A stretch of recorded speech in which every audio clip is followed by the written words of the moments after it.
Welcome to Wild Cowboy Talus. Before you listen, let me know where you're listening from. In the stark heart of the untamed West, a promise is more binding than any law, and love, when it ignites across divided lands, can be the fiercest battle of all.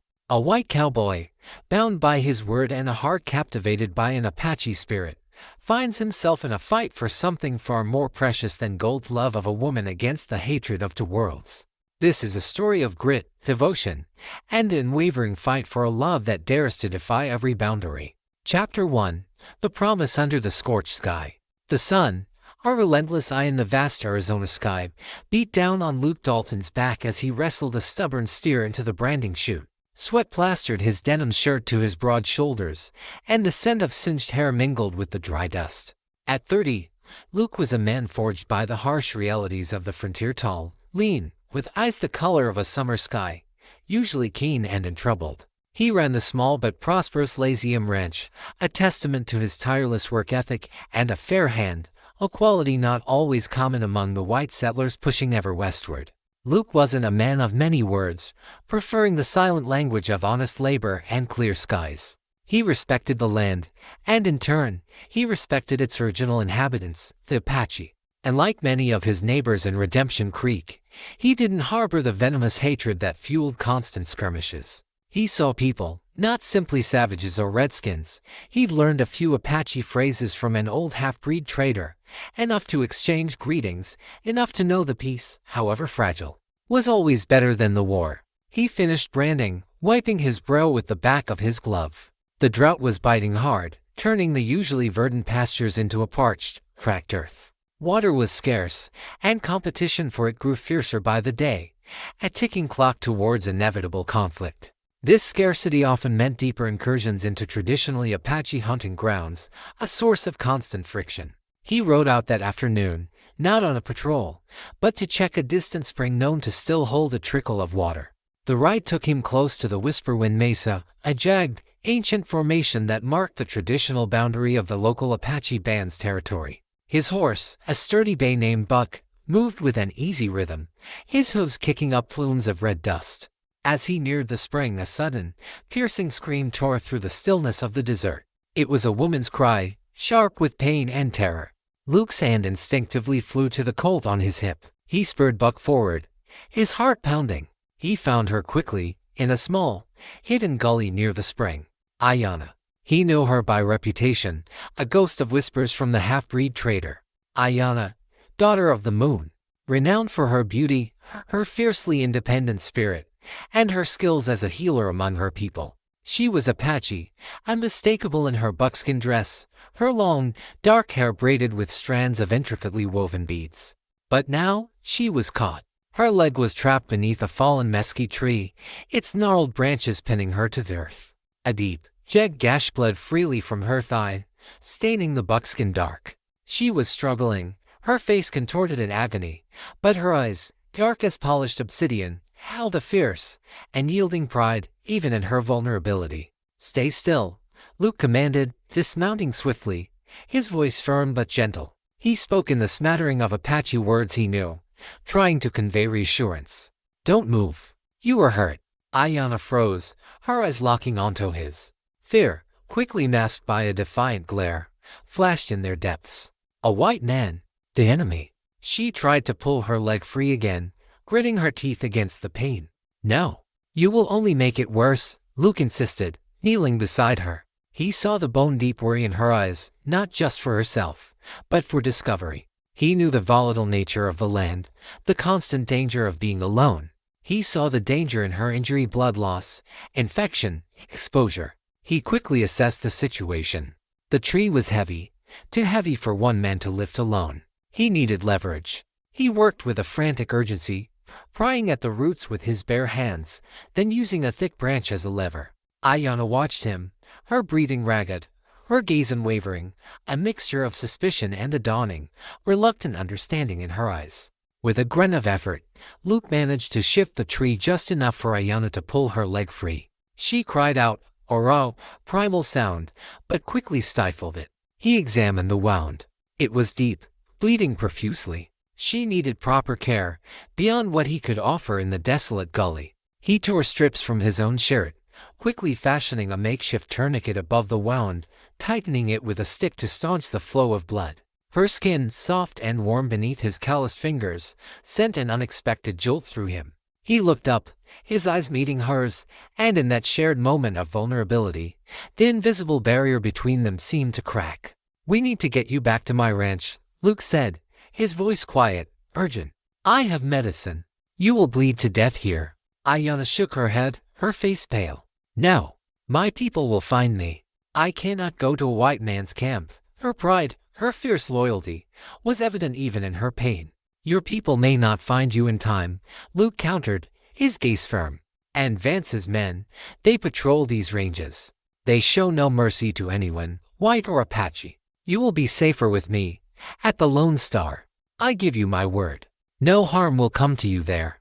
I will protect you, and I will help you heal." He held her gaze, his blue eyes unwavering, an earnestness in their depths that seemed to cut through her deep-seated distrust. A promise. A white man's promise. Ayanna studied him, her sharp mind weighing the desperate circumstances, the unspoken threat of Vance's ruthless patrols, and the undeniable sincerity in his voice. Survival, for now, had to override tribal animosity. "You promise," she whispered, her voice hoarse, her eyes searching his for any hint of deceit. "I promise, Ayanna," Luke affirmed, his voice low and firm. "On my life, I promise. I will fight for your healing. I will fight for your safety. And when you are well, I will fight for your right to return to your people, unharmed." It was a solemn vow, made under the scorching sky, between two individuals from worlds locked in bitter conflict. Ayanna, exhausted and in pain, nodded slowly. "Then, I will trust your word, Lone Star." She used the name she'd heard, a name that spoke of his solitary, defiant nature. With painstaking care, Luke helped her onto Buck's saddle, supporting her as they began the slow, arduous journey back to the Lone Star. Every jostle sent waves of pain through Ayanna, but she remained stoic, her head held high. Luke, riding beside her, felt the weight of his promise settle heavily in his gut. He had sworn to protect her, to heal her, to fight for her. And in doing so, he had invited a storm that would challenge not only his resolve, but the very fabric of his world. He had no idea the depths of the fight, or the extraordinary love that his promise would ultimately lead him to. Chapter 2, A Fragile Sanctuary. The ride back to the Lazium Ranch was a tortuous odyssey. Every jolt of Buck's hooves sent a fresh wave of pain through Ayanna's leg, but she gripped Luke's waist with surprising strength, her face a mask of stoicism.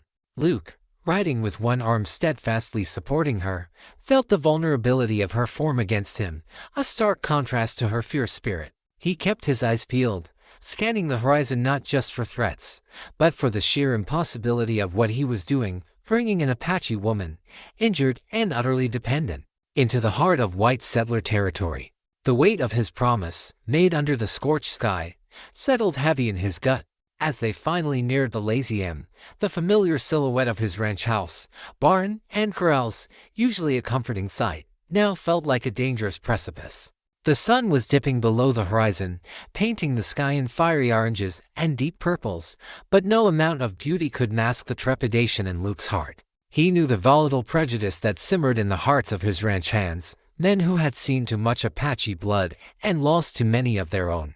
He steered Buck towards the small, isolated line shack usually used for sick animals, hoping to avoid immediate detection by his entire crew. As luck would have it, his foreman, Jedediah, a man as old and weathered as the land itself, with a gaze that missed nothing, was outside the main barn, mending a saddle. Jedediah looked up, his eyes narrowing as he saw Luke.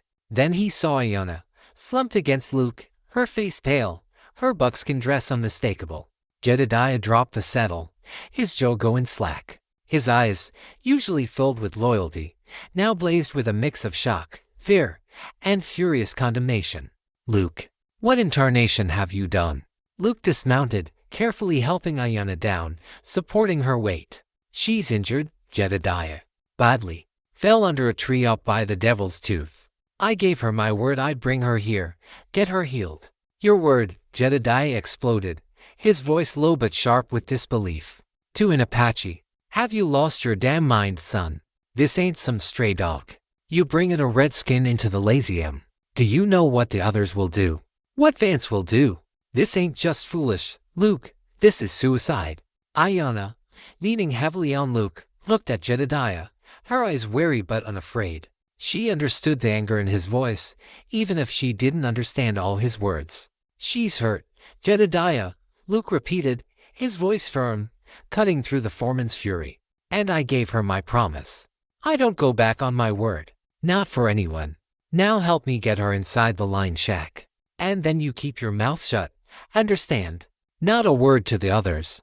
Not until she's healed enough to ride. Jedediah stared at Luke, his face a storm of conflicting emotions. Loyalty to Luke, his boss, the man he respected as a son, warred with deep-seated prejudice and a lifetime of fear. But in Luke's eyes, he saw an unwavering resolve, a quiet command that Jedediah had rarely questioned. With a frustrated grunt, he finally nodded, grabbed Ayanna's other arm, and helped Luke guide her towards the shack. Inside, the line shack was small, sparsely furnished, but clean. Luke gently laid Ayanna on the cot, her breath coming in shallow gasps. He quickly gathered his meager medical supplies, a bottle of potent disinfectant, clean bandages, and a needle and thread, usually reserved for mending saddle leather, but now repurposed for a more delicate task. This is going to hurt, Luke warned, his voice soft, as he knelt beside her, preparing to clean the wound. Ayanna merely nodded, her face pale but stoic, her eyes fixed on his. Jedediah, grumbling under his breath, stood by, holding a lantern, his presence a reluctant assistance. Luke worked with a careful, precise hand, cleaning the deep gash, stitching the torn flesh with practiced care. Ayanna flinched, biting her lip, but uttered no sound. The entire time, her gaze never left Luke's, a silent testament to her courage and her growing, tentative trust. After he had finished binding the wound, Jedediah brought a cup of strong, sweet coffee, and Luke offered it to Ayanna. She took it, her fingers brushing Jedediah's, a flicker of suspicion still in her eyes. Jedediah, for his part, avoided her gaze, his prejudice a tangible wall between them. For the next few days, Ayanna remained confined to the line shack, her presence a tightly guarded secret. Luke became her primary caregiver. He brought her food, changed her bandages, and sat with her, talking in low tones, teaching her simple English words, and learning more of her Apache tongue. Jedediah, though still disapproving, grudgingly helped, bringing fresh water and checking on the shack, ensuring no one else ventured too close. During these hours, a profound connection blossomed between Luke and Ayanna. He watched her, fascinated by her resilience, her quiet strength, her unwavering spirit even in pain. He saw her keen observation, the way her eyes took in every detail of the shack, the way she listened with an almost unnerving intensity. She taught him more Apache words, explaining the nuances of their meaning, the poetry embedded in their language. She shared stories of her people, of their reverence for the mountains and the desert, of their ancient traditions and ceremonies. Luke, in turn, told her about his life as a rancher, the hard work, the constant battle against the elements, his dreams for the Lazium. He showed her constellations through the shack's small, dusty window, explaining the distant stars, their scientific names, and their immense distances. "My people," Ayanna said one evening, looking up at the glittering night sky, "we call them the eyes of the ancestors. They watch over us. They guide us." She turned her gaze to Luke, her obsidian eyes holding a new, soft light. "You, lone star, you are a strange white man. You do not hate. You do not demand." Luke smiled, a warmth spreading through him that had nothing to do with the desert heat. "And you, Ayanna, you are the strongest woman I've ever met. And the wisest." Their initial respect deepened into something far more profound. A burgeoning and spoken attraction, a palpable current, began to flow between them. A simple touch of hands as he passed her a cup of water, a shared glance that lingered a moment too long, the quiet intimacy of their conversations under the vast, silent sky each moment wove a delicate but unbreakable thread between them. Luke found himself drawn to her fierce independence, her deep spiritual connection to the land, her quiet dignity. Ayanna, in turn, was captivated by his unwavering honesty, his gentle strength, his unique ability to see beyond the color of her skin. They both knew the immense danger of their secret, the explosive consequences if Ayanna were discovered. Jedediah, despite his loyalty to Luke, was a constant reminder of this. "You know what this means, Luke," he warned one evening, his voice low. "If Vance ever finds out, or any of the other ranchers, they'll call you a race traitor. They'll run you out. Maybe worse. And they'll string her up for sure." Luke's jaw tightened. "I gave my word, Jedediah, and I'll stand by it. No harm will come to her on my land. Not while I draw breath." His promise, once a desperate vow to save a life, was now intertwined with a powerful, undeniable feeling that he knew, deep in his heart, was love. As Ayanna's legs slowly began to heal, the unspoken attraction between them became an undeniable truth, a forbidden flame flickering in the fragile sanctuary of the lined shack. They were two souls, from two warring worlds, finding solace and profound connection in each other's humanity. But the walls of their sanctuary were thin, and the outside world, filled with prejudice and hatred, was waiting, ever watchful, for their secret to break. The first tendrils of their impossible love had begun to bloom, even as the storm gathered on the horizon. Chapter 3: Seeds of Affection, Whispers of Treachery. The hidden sanctuary of the lined shack, once a haven of healing, now felt charged with a different kind of intensity. Ayanna's physical wounds were mending, but the unspoken emotions blossoming between her and Luke were far more potent, far more perilous. Every shared glance, every lingering touch, every low-voiced conversation under the vast desert sky deepened the undeniable pull between them, weaving a complex tapestry of affection, respect, and a love that dared to defy every boundary. Luke found himself captivated by Ayanna's quiet strength. He'd bring her freshly brewed coffee in the mornings, watching the sunlight catch the intricate beads in her braids. He'd listen, utterly engrossed, as she described the medicinal properties of desert plants, her hands moving gracefully as she mimed grinding herbs. He found himself learning more about the land he worked from her than from any white man. Her wisdom, her connection to the spirit of the earth, opened his eyes to a world he had only glimpsed. Ayanna, in turn, found herself drawn to Luke's unwavering kindness, his gentle demeanor that belied his rugged exterior. He treated her not as an Apache, not as a helpless woman, but as an equal, a person of immense value. She watched him work from the shack's window, seeing the honest labor etched into his frame, the quiet authority with which he commanded his men, the genuine care he had for his animals. She learned about his dreams for the lazy M, his stubborn refusal to be broken by the harsh land, a spirit that mirrored her own. One evening, as the last sliver of sun painted the sky in fiery hues, Luke sat with Ayanna outside the shack, sharing a simple meal of beans and jerky. A comfortable silence stretched between them, punctuated by the chirping of crickets. Luke reached out, his callous thumb gently brushing a stray tendril of hair from her cheek. Ayanna leaned into his touch, her obsidian eyes meeting his, and in that moment, the unspoken became undeniably clear. He leaned in, his gaze searching hers for permission, for reassurance. She responded by closing the small distance between them, her lips meeting his in a soft, tender kiss that was both a beginning and a desperate prayer. It was a kiss born of respect, of understanding, of a shared humanity that transcended the chasm of their worlds. It was a promise, unspoken but profound, that they would fight for this, whatever the cost. As Ayanna's leg healed, her thoughts inevitably turned to her people. Her desire to return to them, to assure them of her safety and to defend Luke's honorable actions, grew stronger. She knew her prolonged absence would be causing immense worry, perhaps even fear of foul play from white settlers. "Luke," she began one morning, her voice soft but firm, "my people will be searching for me. They will think I am lost, or worse. I must return to them soon. You gave your word." Luke felt a pang in his chest. His promise. He had sworn to help her heal, and then to ensure her safe return. But now, the thought of her leaving, of their connection being severed, was a raw, agonizing ache. He looked into her eyes, seeing the conflict there, her love for him, warring with her loyalty to her tribe. "I remember my promise, Ayanna," he said, his voice a little rougher than he intended. "And I'll keep it. But it's not safe. Not yet. The talk in Redemption Creek, it's getting ugly. The drought is making folks desperate, and they're looking for someone to blame. And Vance. Elias Vance." The name hung in there like a venomous cloud. Vance was a powerful, opportunistic rancher whose thirst for land and influence was insatiable. He actively stoked racial hatred, blaming the Apache for every hardship, every lost head of cattle, every dry creek bed. Luke had always kept his distance from Vance, wary of his ruthless methods. But now, Vance's shadow was falling directly over the Lazium. Luke had noticed the subtle changes himself.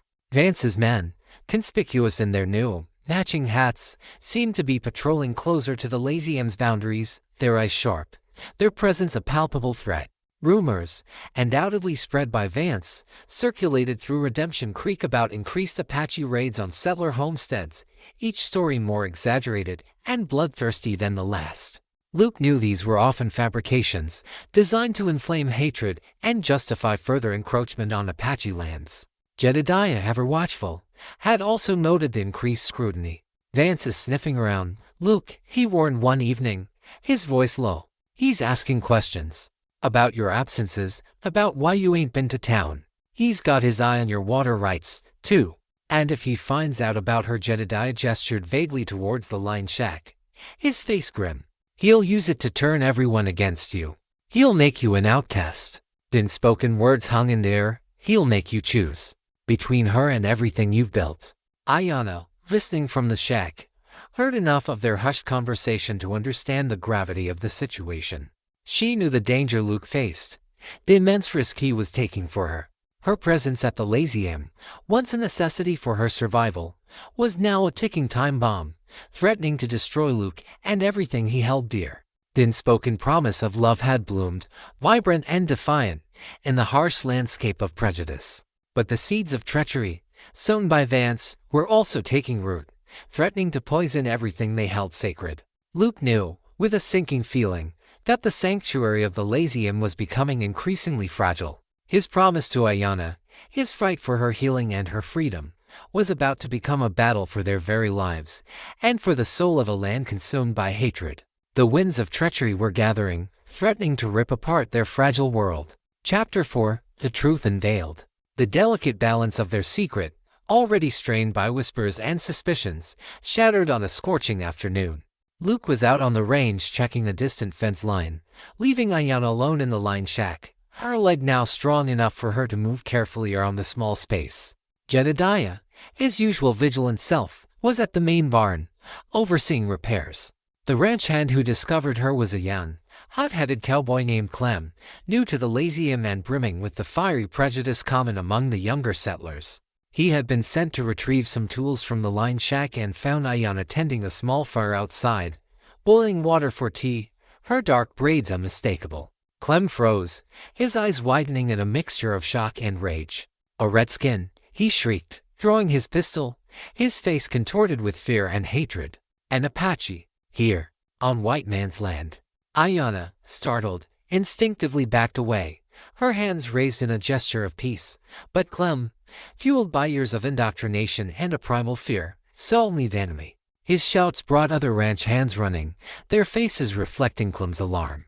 Jedediah, hearing the commotion, rushed to the shack, his face pale. He saw Clem, pistol drawn, pointing it at Ayanna. He saw the gathered ranch hands, their faces hostile, their hands on their weapons. His worst fears had materialized.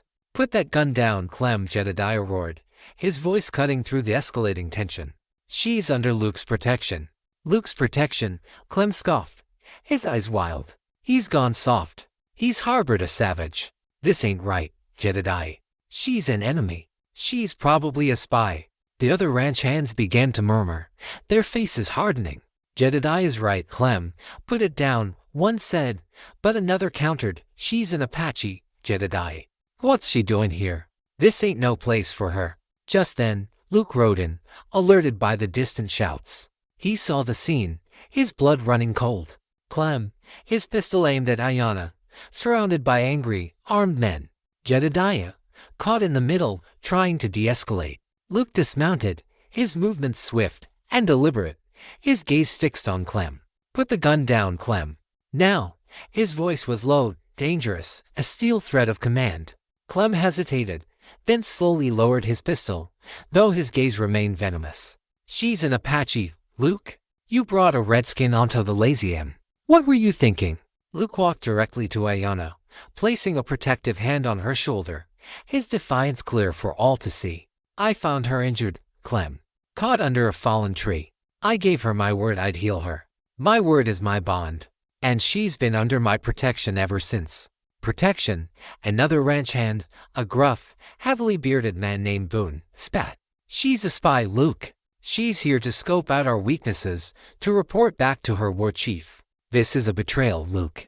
A betrayal of your own kind. The ranch hands, fueled by fear and generations of racial hatred, erupted in a cacophony of demands. Get rid of her, Luke. Send her back to her people. She ain't safe here. If you don't, we'll leave. Or worse, we'll take matters into our own hands. Jedediah stepped forward, his face etched with turmoil. Luke, you gotta listen to them. This is too dangerous. For you, for the ranch. They ain't wrong about the risks. Vance will use this against you. He'll turn the whole territory against you. Luke looked at his foreman, his loyal friend, his face grim. I gave my word, Jedediah. And I won't break it. Not for Vance, not for a mob. Ayanna is under my protection until she's well enough to return to her people. That's my promise, and I'll see it through. He turned to his men, his gaze sweeping over each angry face. Any man who lays a hand on her, or tries to harm her, answers to me. And if you choose to leave, then leave. But no one here dictates what I do on my own land, or who I protect. The ranch hands, stunned by Luke's defiant stand, grumbled amongst themselves, their anger still simmering, but his unwavering resolve, backed by the implicit threat of his quick draw, held them at bay. Then, Ayanna, her voice soft but clear, spoke, her few English words laced with the poetic cadences of her native tongue. I am Ayanna, daughter of the moon, healer of my people. I was hurt. Lone Star, he helped me. He gave his word. I am not spy. I seek no war. I seek only my return to my people, in peace. Her simple, dignified plea, her clear eyes, momentarily cut through the hatred. Some of the ranch hands hesitated, a flicker of doubt in their eyes. But the ingrained prejudice was deep, and the fear of Vance's retaliation was even stronger. Luke felt a surge of pride, and an agonizing ache, for Ayanna. She was facing down their prejudice with nothing but her truth and her courage. He knew this was just the beginning. The secret was out, and his defiant stand had not only solidified his love for Ayanna but had also set him on a collision course with his own community. His promise, once a personal vow, had now become a public declaration, a fight not just for Ayanna's safety, but for the very possibility of humanity and understanding in a world consumed by hatred. The Lazium was no longer a sanctuary, it was a battleground. Chapter 5, Outcasts and Broken Promises. The day after Ayanna's discovery, a pall of icy silence fell over the Lazium. The ranch hands, those who remained, moved about their duties with a strained quietness, their animosity towards Ayanna palpable, their loyalty to Luke now a precarious thing. Clem, the hot-headed ranch hand, and a few others, had ridden out before dawn, abandoning their posts, their departure a clear message of condemnation. News of the Apache squaw on Luke's ranch, coupled with the dramatic confrontation, spread like wildfire through Redemption Creek. Elias Vance, ever vigilant for an opportunity to expand his influence and fuel his hateful agenda, seized on the news with rapid glee. He called an emergency town meeting, portraying Luke as a dangerous race traitor who harbored the enemy, jeopardizing the safety of every white settler. Luke Dalton has betrayed us, Vance thundered from the steps of the general store, his voice booming through the dusty street. He has chosen to protect a savage over his own kind. He is a threat to every man, woman, and child in this territory. We must ostracize him. We must make an example of him. And that Apache woman, she must be dealt with, swiftly and decisively. The crowd, inflamed by Vance's rhetoric and their own deep-seated fears, roared their agreement. Resolutions were passed. No merchant would trade with Luke Dalton. His loans from the bank were immediately called in, and any settler found aiding him would face similar consequences. A chilling and spoken threat of violence hung in the air. The Lazium was to be isolated, strangled, made an example of. Luke Dalton was an outcast. Jedediah, Luke's loyal foreman, returned from town that evening, his face grim, reporting the devastating news. They're cutting you off, Luke. No supplies. No credit. Vance has got them whipped into a frenzy. They're talking about running you out. Or worse. He looked at Ayanna, then back at Luke, his eyes filled with a profound sorrow. "You made your choice, son, and they've made theirs." Ayanna, listening intently, understood the gravity of Jedediah's words. Her presence was destroying Luke, isolating him from his own people, threatening to dismantle everything he had worked for. The love that had blossomed between them, once a secret strength, was now a public weakness, a catalyst for destruction. "Luke," she began, her voice soft but firm, "you must take me back to my people. Now. My being here, it will ruin you. It will bring war upon your land." Luke looked at her, his heart aching with a pain he hadn't known was possible. "No, Ayanna. I gave you my word. I promised to protect you, to see you safe back to your people when you were well. And you're not well enough yet. And even if you were, this isn't about you anymore. Vance wants me gone, no matter what. He's using you as an excuse." "But my people," Ayanna insisted, her eyes filled with desperation. "They will be searching. They will worry. And if they hear I am with a white man, they will condemn me." She was right. The condemnation from the white community would be mirrored, perhaps even surpassed, by the fury of her own tribe. Ayanna knew that her prolonged absence, her perceived consorting with a white man, would be seen as the ultimate betrayal of her people, of their traditions, of their blood. She imagined the tribal council, her grandmother's sorrowful gaze, Lilith's fierce anger, Kitchi's possessive rage.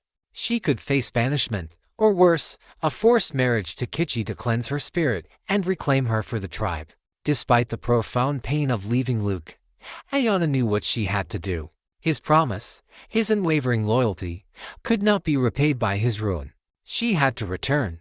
That night, under a sky ablaze with indifferent stars, Ayanna slipped away from the Lazium. She left a small, intricately carved wooden bird, a symbol of hope and freedom in her culture, on Luke's pillow. She walked, favoring her still healing leg, towards the Whisperwind Mesa, her heart heavy, tears streaming down her face. She was leaving the man she loved, knowing the immense danger she faced in returning to her own people, knowing the heartbreak she left behind.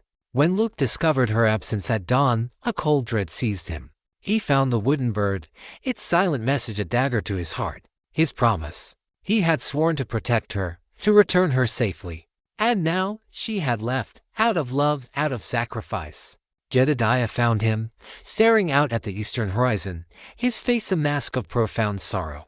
"She's gone, Jedediah," Luke murmured, his voice hollow. "She chose her people. She chose to protect me." Jedediah, surprisingly, placed a hand on Luke's shoulder. "She chose what she believed was right, Luke, just like you did. That's a strong woman. And a brave one." Luke's heartbreak was quickly overshadowed by a gnawing fear for Ayanna's safety. He knew the peril she faced, not just from the wilderness, but from the condemnation of her own tribe. He had to follow her. He had to ensure her safety. His promise, though broken by her sacrifice, still bound his heart. He prepared his horse, packing only essentials. Jedediah, despite his prejudice, watched him with a reluctant respect. "You're going after her, aren't you?" Luke looked at his foreman, his blue eyes holding a fierce determination. "I gave my word, Jedediah, and I don't break it. Not even if she tries to break it for me. I will fight for her freedom, for her love, whatever it takes." Jedediah merely nodded, a silent acknowledgement of Luke's unwavering resolve. "Be careful, son. Both sides will be after you now. And the dessert. She don't take kindly to fools, or to lovers caught between two worlds." Luke rode out, leaving behind the shattered remnants of his world, a white cowboy venturing into Apache territory, not for war, but for love. He was an outcast now, from both sides, chasing a broken promise, a love that transcended hatred, into the vast and forgiving wilderness. Ayanna, meanwhile, made her perilous journey back to her tribe, bracing herself for the inevitable condemnation, clinging to the memory of Luke and the forbidden love they had shared. The long and painful battle for their love had truly begun. Chapter 6. The Longing and the Lie. The wind, once a gentle companion to their secret love, now seemed to carry only the dust of despair and the whispers of treachery. Luke rode deeper into Apache territory, a lone white cowboy on a desperate mission, his heart heavy with the ache of Ayanna's absence and the gnawing fear for her safety. His promise, though she had forced its breach, still bound him, a burning ember in his soul. He was an outcast now, from both his own people and, likely, from hers. Back at the Lazy M, Jedediah, despite his personal feelings, worked tirelessly to keep the ranch afloat. But without supplies, without trade, the Lazy M slowly began to wither. Vance, seeing Luke's absence as weakness, intensified his campaign of lies, portraying Luke as a coward who had abandoned his ranch for an Apache squaw, thus validating all their prejudices. Ayanna's return to her people was met with the harsh reality she had anticipated. She arrived at the Whisperwind Mesa, exhausted and still favoring her lead, to find her tribe in a state of heightened alert. The false flag attack orchestrated by Vance, blaming the Apache for settler murders, had ignited a furious desire for retaliation among the younger warriors. She was immediately brought before the tribal council. Her grandmother's eyes, filled with a profound sorrow, met hers. Lilith, her sister, stood beside Kitchi, the fierce warrior who had always desired Ayanna. Kitchi's face was a mask of furious possessiveness, his eyes burning with a mixture of anger at her prolonged absence and a predatory triumph that she was finally back. "Null, daughter of the moon," Alder Standing Bear began, his voice grave, "where have you been? Your absence has brought shame upon our people. We heard whispers of a white man." Ayanna, her spirit unbroken, stood tall. "I was injured, elder, caught beneath a fallen tree. A white man, Jedediah Thorne, found me. He gave his word he would heal me and return me to my people. He kept his word." She spoke of Luke's kindness, his honor, his defiance of his own people's hatred. Her words were met with skepticism, with outright fury. Kitchi stepped forward, his voice dripping with venom. "He lied, Null. He kept you a captive, a plaything. He is one of them, the land thieves, the murderers. You have defiled yourself with him. You have betrayed our people." Lilith, though heartbroken, agreed with Kitchi. "Sister, how can you speak of honor from a white man? They know no honor. They only know deceit and blood. You have brought shame upon our family, upon our very ancestors." The council's judgment was swift and merciless. Her relationship with Luke was deemed a profound betrayal of her people, a desecration of their traditions. She was to be isolated, stripped of her healing duties, and her movements severely restricted. To cleanse her spirit and to reaffirm her loyalty to the tribe, she was to be married to Kitchi within the moon's turning, a forced union designed to erase any trace of her love for the white cowboy. Ayanna, heartbroken but resolute, refused, but her defiance was met with firm resolve by the elders. She was effectively a prisoner in her own camp, forced to live a lie. Meanwhile, Luke, following faint tracks and intuition, slowly closed in on the Apache camp. He found a secluded vantage point, observing the bustling camp from afar. He saw Ayanna, moving with a noticeable limp, surrounded by other women, but always under the watchful eye of Kitchi. He saw the stern faces of the elders, the wary glances of the warriors. He knew she was not free. He managed to send a message, through a sympathetic Apache boy he had traded with years ago, a small, intricate leather pouch containing a note in both English and rudimentary Apache. "Ayanna, I am here, your lone star. I will not break my promise. I will fight for your love, for your freedom. Do not give up hope." Ayanna received the message, her heart soaring with desperate hope. Luke was here. He hadn't abandoned her. But Kitchi, ever suspicious, intercepted a second, more cryptic message she tried to send back. His rage ignited, confirming his suspicions of her continued contact with Luke. Vance, seeing the Lazy M struggling, seized the opportunity. He orchestrated another lie, a more brutal one. He sent a small band of his most ruthless men to ambush a group of Apache women and children gathering berries near a contested water source. The attack was swift, violent, and specifically designed to leave behind evidence that would point to a specific Lazy M branding iron, stolen by Vance's men. One of the women, Lilith, was severely injured protecting a child, but managed to identify her attackers before losing consciousness. A white man, wearing a distinctive Lazy M brand on his boot. The news of the attack, particularly on women and children, exploded in both communities. The Apache, seeing the Lazy M brand, believed Jedediah, or one of his men, was directly responsible. Their fury was absolute. Kitchi, consumed by vengeance and seeing his chance to solidify his position, used the incident to rally the warriors for a full-scale retaliation.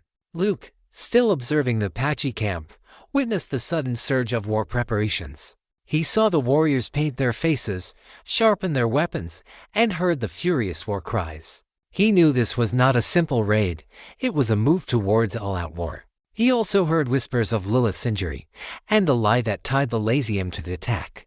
Ayanna, imprisoned within her camp, realized the devastating impact of Vance's treachery. Her people believed Luke was responsible, that he had broken his word, that his kindness was a lie. Her heart broke at the thought. She knew Luke would never harm women or children. This was Vance, stirring the pot, fanning the flames of hatred. Luke, from his vantage point, knew he had to act. His promise to Ayanna, his fight for her love, was now inextricably linked to stopping a war fueled by lies. He knew he was caught between two worlds, hated by one, suspected by the other. But he would not abandon Ayanna. He would not abandon the truth. The longing in his heart for her, and the burning lie that now fueled a devastating conflict, demanded a desperate and dangerous intervention. The seeds of war had truly begun to bloom, and Luke and Ayanna were caught in its brutal embrace. Chapter 7. The Seeds of War. The fabricated attack on the Apache women and children, explicitly framed to implicate the Lazium, ignited the territory like a powder keg. The fragile peace, already strained, shattered into 1,000 jagged pieces. Jedediah, back at the Lazium, found himself besieged by frantic white settlers demanding retribution for what they believed would be an inevitable Apache attack. Vance, feigning outrage and leading the charge, mobilized a larger citizen militia, his rhetoric dripping with calls for total eradication of the Apache. Luke, hidden in the rugged canyons of the Whisperwind Mesa, watched with a growing sense of dread as the Apache camp transformed into a war camp. He saw the painted faces of the warriors, the frenzied preparations, the grim determination in their eyes. He knew their fury was real, fueled by generations of injustice and now, by Vance's calculated lie. Ayanna's sister, Lilith, injured and grieving, was a symbol of their righteous anger.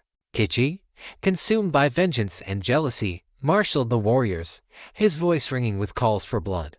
Luke knew he couldn't stand by. His promise to Ayanna, to protect her and ensure her freedom, had expanded.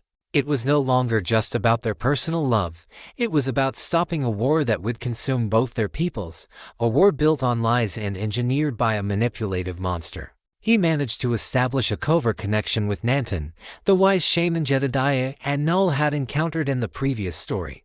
Nanton, though aware of the hatred that surrounded them, still held a flicker of hope for peace. He had seen the planted evidence near the ambush sitteth distinctively shod boot prints that didn't match typical Apache warriors.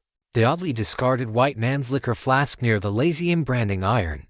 He suspected a deeper deception. Through Nanton, Luke learned of Lilith's severe injuries and the overwhelming tribal belief that the Lazium was responsible. He sent a message to Ayanna through Nanton, pleading for her to believe him, to understand that Vance was the true enemy. Ayanna, confined and heartbroken, received Luke's message. Her mind was in turmoil. The evidence, the brand, her sister's pain, it all pointed to Luke's people. Yet, her heart, her deep connection with Luke, screamed that he was innocent, that he would never do such a thing. She remembered his kindness, his honor, his unwavering protection. This was a moral dilemma of devastating proportions, tearing her between her loyalty to her tribe and her unwavering love for Luke. He lies, Ayanna, Kitchi sneered, confronting her one evening, his eyes gleaming with malicious triumph. He speaks with forked tongue, like all white men. He charms you with sweet words, then he slaughters our women and children. His heart is black. No, Ayanna cried, her voice firm despite her despair. He is not like that, Kitchi. This is Vance. He plants lies. He seeks to make us kill each other. But her words were drowned out by the rising tide of hatred, the undeniable thirst for revenge that gripped her people. The Apache, driven to desperation by starvation, disease, and now this ultimate betrayal, prepared for war. Luke, witnessing the preparations, knew he had to act. He rode cautiously to the periphery of the Lazium, leaving Buck hidden in a secluded copse of trees. He found Jedediah, his face grim, marshalling the remaining ranch hands, preparing for an inevitable Apache attack. "Luke," Jedediah exclaimed, relief and anger warring in his voice. "Where have you been?" Vance has got everyone convinced you're in league with the Apache. He's calling for a full-scale purge. The whole territory's about to explode. Luke quickly explained Vance's frame-up, the planted evidence, the true orchestrator of the bloodshed. Jedediah, though prejudiced, was a man of logic and loyalty. The details, the inconsistencies, began to make sense. So Vance wants a war, Jedediah murmured, his eyes narrowing. A big one, to clear out the land. And he's using both our peoples to do it. The snake. Luke nodded. We have to stop him, Jedediah. We have to expose his lies. Before more blood is spilled. Before it's too late. Their dilemma was agonizing. To expose Vance, they would have to risk everything. They would have to bring the truth to both the Apache Council, whose hatred for white men was now at its peak, and to the white settlers, who were baying for Apache blood.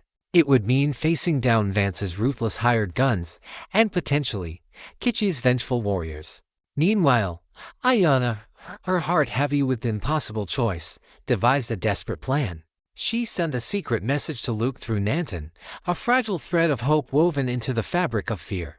She proposed a meeting, a clandestine gathering of a few trusted elders and brave white men, at a neutral, ancient Apache sacred site, the Twin Peaks, a place where peace treaties had once been forged.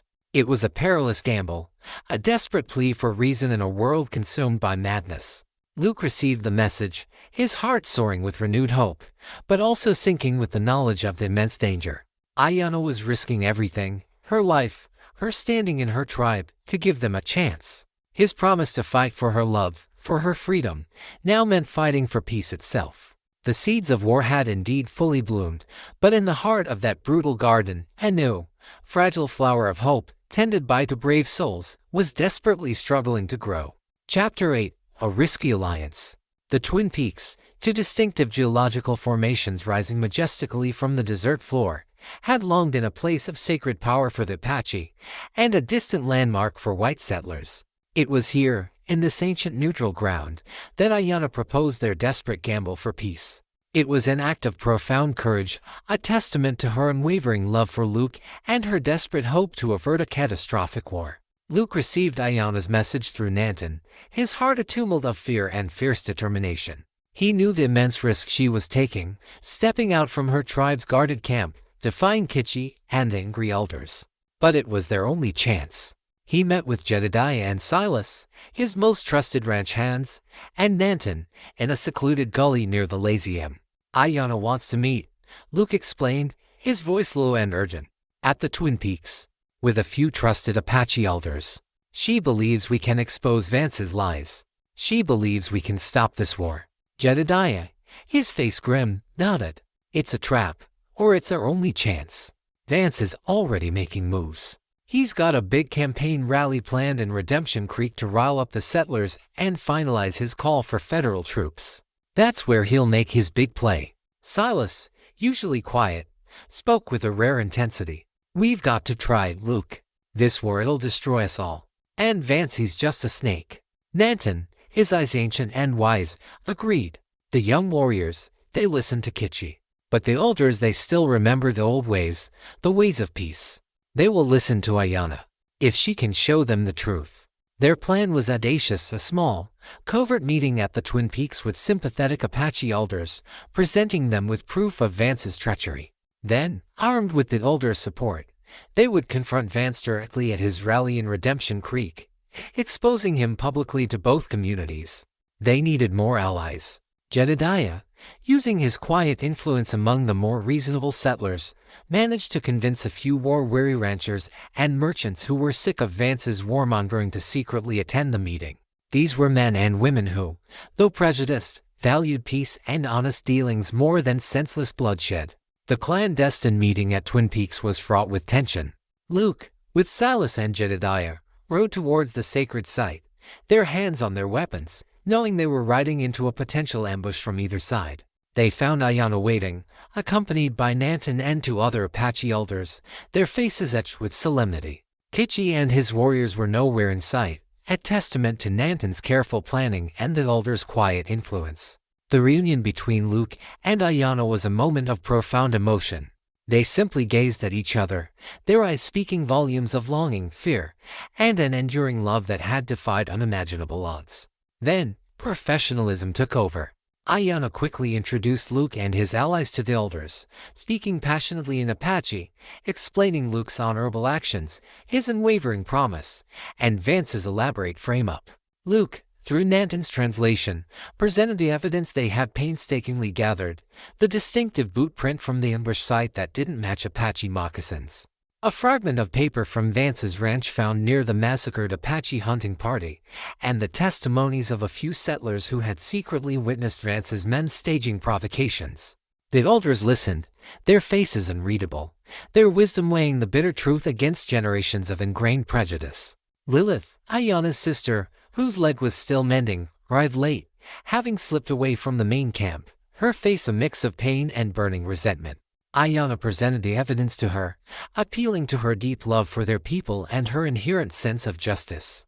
Lilith, Ayanna pleaded, Kitchi speaks of vengeance, but Vance speaks of destruction for all. He wishes to wipe us from the land. He lies to make us fight, so he can take all that is left. Lilith, though still heartbroken by her injury and the perceived betrayal, saw the sincerity in Ayanna's eyes, and the damning evidence presented by Luke.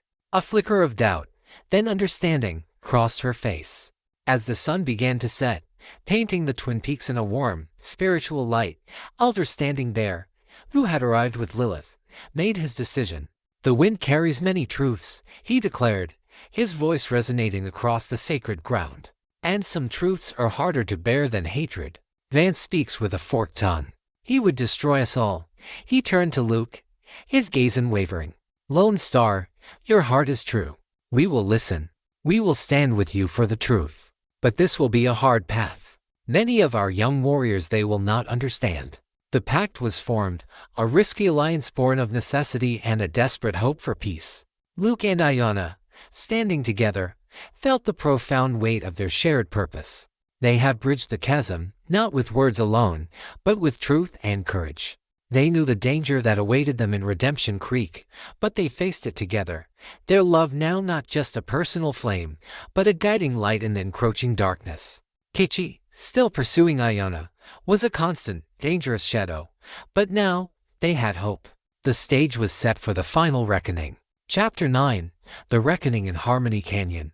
The air in Harmony Canyon, a natural amphitheater nestled between rolling hills, buzzed with an electric tension.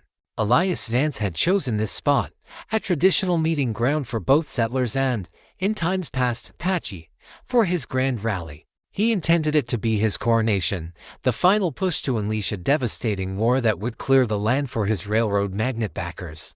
The crowd was a volatile mix of white settlers, inflamed by Vance's rhetoric, and a contingent of federal marshals, invited by Vance to legitimize his call for military intervention. Luke and Ayanna, accompanied by Jedediah, Silas, Nanton, Lilith, and their few trusted white and Apache allies, moved cautiously through the crowd, their hearts pounding. Their plan was precise. Ayanna, supported by Nanton and Lilith, would address the Apache presence, presenting the evidence of Vance's deception from her perspective. Luke, backed by Jedediah and Silas, would then address the white settlers, offering the undeniable proof. Vance, a picture of false authority, stood on a makeshift stage, his booming voice weaving a narrative of Apache savagery and white victimhood. "We cannot live with these heathens any longer," he thundered, raising his fist. "They murder our women and children. They steal our land. We must drive them out, once and for all." As the crowd roared its approval, Jedediah, seizing the moment, broke through the throng, his voice raw with defiance. "Vance, you lie. You are the one who murders. You are the one who steals." Vance turned, his face contorted in a sneer. "Jedediah, you old fool." Still defending that race traitor, Dalton, and his savage paramour, he spotted Luke and Ayanna, standing resolute, and his eyes blazed with fury. "Get them. Arrest them. They are both enemies of peace." Vance's hired thugs, scattered throughout the crowd, immediately moved to apprehend Luke and Ayanna. But before they could reach them, Silas, quick as lightning, drew his pistol, firing a warning shot into the air. "Back off. These folks got something to say, and it ain't no lies." Suddenly, From the ridge overlooking the canyon, a piercing Apache war cry echoed, followed by a shower of arrows. Kitchi and his warriors, still believing Luke and Ayanna to be traitors, and seeing the gathering as another white provocation, had arrived, preparing to attack. The canyon exploded into chaos. White settlers screamed and scattered. Vance's thugs, caught between Luke's allies and the approaching Apache, opened fire, not just at Kitchi's warriors, but indiscriminately into the panicked crowd. "Stop!" Ayanna cried, her voice rising above the din, amplified by Nanton's resonant call. She stepped forward, her buckskin dress stark against the dusty ground, raising her hands in a gesture of peace, addressing Kitchi and Apache. "Kitchi, stop this madness. This is Vance's doing. He lies to us. He kills our people, and blames the white man. He wants us to destroy each other." Kitchi, his face painted for war, hesitated, his gaze torn between Ayanna's pleading face and the raging battle. He saw Lilith, her leg bandaged, standing defiantly beside Ayanna, a testament to the pain his misguided vengeance had caused. Luke, meanwhile, confronted Vance, who was trying to slip away in the confusion. "Vance, the truth will out. You're finished." Luke tackled Vance, wrestling him to the ground. The powerful rancher, desperate, drew a hidden derringer, firing wildly. Jedediah, seeing the danger, threw himself in front of Luke, taking a bullet in his shoulder. "Jedediah!" Luke roared, his fury erupting. He disarmed Vance, his fist connecting with the rancher's jaw, knocking him unconscious.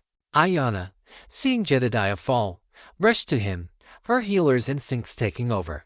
She quickly applied pressure to his wound, her face etched with concern.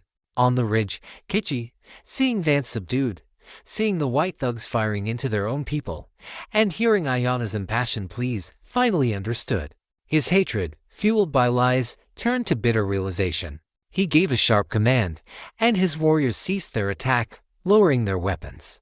The federal marshals, finally understanding the true nature of the conflict, moved in, arresting Vance's thugs. The battle slowly died down, leaving behind a scene of dust, scattered bodies, and a stunned silence. The truth, harsh and undeniable, had finally been revealed. Luke knelt beside Jedediah, his hand gripping his foreman's. "You saved my life, old friend." Jedediah, grimacing in pain, managed a weak smile. "Just repaying a debt, son. You kept your promise. Now go get your woman." Luke looked at Ayanna, who was tending to Jedediah, her face streaked with dirt and blood, but her eyes, when they met his, were filled with an unshakable love. The forced vows had been shattered, the longing endured, and the lie had been exposed. Their love had not only survived but had become the very catalyst for peace.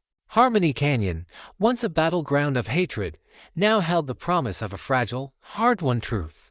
Their fight for love was far from over, but the reckoning had been met, and in its ashes, a new dawn of hope began to break. Chapter 10, The Unbroken Promise, The Enduring Love. The raw scars of conflict lay heavy on Harmony Canyon, but in the aftermath of Vance's exposure, a fragile peace, hard-won and deeply cherished, began to take root.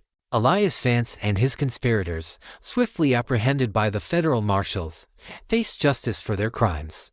The railroad magnate, Thaddeus Crane, though escaping direct imprisonment, saw his ruthless plans for land acquisition and his reputation irrevocably shattered. Back in Redemption Creek, the initial shock gave way to a slow, painful reckoning.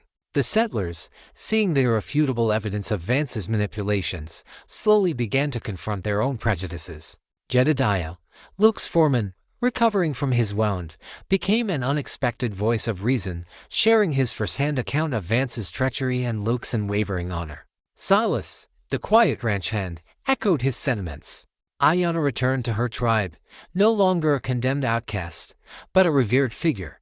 Her courage, her unwavering belief in the truth, and her desperate plea for peace had averted a catastrophic war. The tribal council, led by Elder Standing Bear and Nanton, formally acknowledged Luke's honorable actions and Ayanna's unwavering loyalty to her people. Lilith, her sister, though still scarred by her ordeal, fully embraced Ayanna, recognizing the profound good that had come from their sacrifice.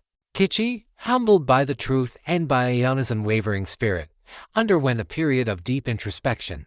He sought counsel from Nanton, grappling with his own misguided fury and jealousy. Though he could never fully accept a white man among his people, he came to understand that hatred only brought destruction, and that Ayana's love, however forbidden, was a powerful force for good. He quietly retreated from his pursuit, seeking a new path of service to his tribe. Luke and Ayana, their love forged in the crucible of prejudice and war, became living symbols of a new possibility. The Lazium, once a place of isolation, slowly transformed into a neutral ground, a place where white settlers and Apache could meet, trade, and even share stories. Luke, no longer just a rancher, dedicated himself to fostering understanding, initiating formal peace talks, and establishing fair trade agreements between the two communities.